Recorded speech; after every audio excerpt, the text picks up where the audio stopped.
ರಾಜ್ಯ ಸರ್ಕಾರದ ಮಹತ್ವಾಕಾಂಕ್ಷಿ ಗ್ಯಾರಂಟಿ ಯೋಜನೆಗಳ ಪೈಕಿ ಒಂದಾದ ಗೃಹ ಜ್ಯೋತಿ ಯೋಜನೆಯ ಸೋರಿಕೆ ತಡೆಗೆ ಸಿಎಂ ಡಿಕೆ ಶಿವಕುಮಾರ್ ಕಟ್ಟುನಿಟ್ಟಿನ ಕ್ರಮ ಕೈಗೊಳ್ಳಲು ಮುಂದಾಗಿದ್ದಾರೆ.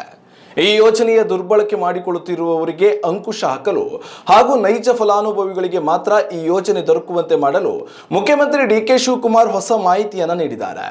ಇನ್ಮುಂದೆ ಗೃಹ ಜ್ಯೋತಿ ಯೋಜನೆಯ ಲಾಭ ಪಡೆಯಲು ಹೊಸ ಅರ್ಜಿ ಸಲ್ಲಿಕೆ ಕಡ್ಡಾಯವಾಗಿದ್ದು, ಸರ್ಕಾರವೇ ನೇರವಾಗಿ ಪ್ರತಿ ಮನೆಗೂ ಭೇಟಿ ನೀಡಿ ಗೃಹ ಜ್ಯೋತಿ ಯೋಜನೆಯ ಮರು ನೋಂದಣಿಗೆ ಅರ್ಜಿ ಪ್ರತಿ ನೀಡಲಿದೆ. ಬೆಂಗಳೂರಿನಲ್ಲಿ ನಡೆದ ಇಂಧನ ಇಲಾಖೆಯ ಸಮಾರಂಭದಲ್ಲಿ ಈ ವಿಚಾರವಾಗಿ ಮಾತನಾಡಿದ ಸಿಎಂ ಡಿಕೆ ಶಿವಕುಮಾರ್, ರಾಜ್ಯದಲ್ಲಿ ಗ್ಯಾರಂಟಿ ಯೋಜನೆಗಳ ದುರ್ಬಳಕೆಯನ್ನು ತಡೆಯಲು ಅನೇಕ ಕ್ರಮ ಕೈಗೊಳ್ಳಲಾಗುತ್ತಿದೆ. ಪ್ರಸ್ತುತ ಗೃಹ ಜ್ಯೋತಿ ಯೋಜನೆಯ ಲಾಭವನ್ನ 1.5 ಕೋಟಿಗೂ ಅಧಿಕ ಜನರು ಪಡೆದುಕೊಳ್ಳುತ್ತಿದ್ದಾರೆ. ಆದರೆ ನೈಜ ಫಲಾನುಭವಿಗಳಿಗೆ ಮಾತ್ರ ಈ ಯೋಜನೆಯ ಲಾಭ ದೊರಕುವಂತೆ ಮಾಡುವುದು ನಮ್ಮ ಉದ್ದೇಶ. ಹೀಗಾಗಿ ಮರು ಅರ್ಜಿ ಪ್ರಕ್ರಿಯೆಗೆ ಚಾಲನೆ ನೀಡುವ ಮೂಲಕ ಗೃಹ ಜ್ಯೋತಿ ಯೋಜನೆಗೆ ಮೇಜರ್ ಸರ್ಜರಿ ಮಾಡಲಿದ್ದೇವೆ ಎಂದು ಮಾಹಿತಿ ನೀಡಿದ್ದಾರೆ.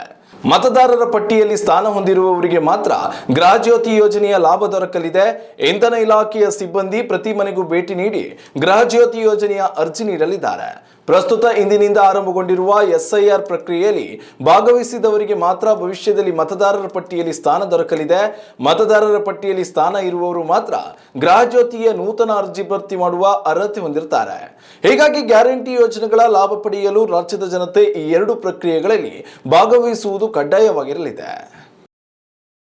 ಉತ್ತಮ ಸಂಸ್ಕಾರಯುತ ಶಿಕ್ಷಣದೊಂದಿಗೆ VSS English medium CBSE school Udupi Muddur. ನರ್ಸರಿಯಿಂದ 10ನೇ ತರಗತಿವರೆಗೆ ಶಿಕ್ಷಣದ ಜೊತೆಗೆ 5ರಿಂದ 10ನೇ ತರಗತಿವರೆಗಿನ ವಿದ್ಯಾರ್ಥಿನಿಯರಿಗೆ ಉತ್ತಮ ಹಾಸ್ಟೆಲ್ ಸೌಲಭ್ಯವೂ ಇದೆ.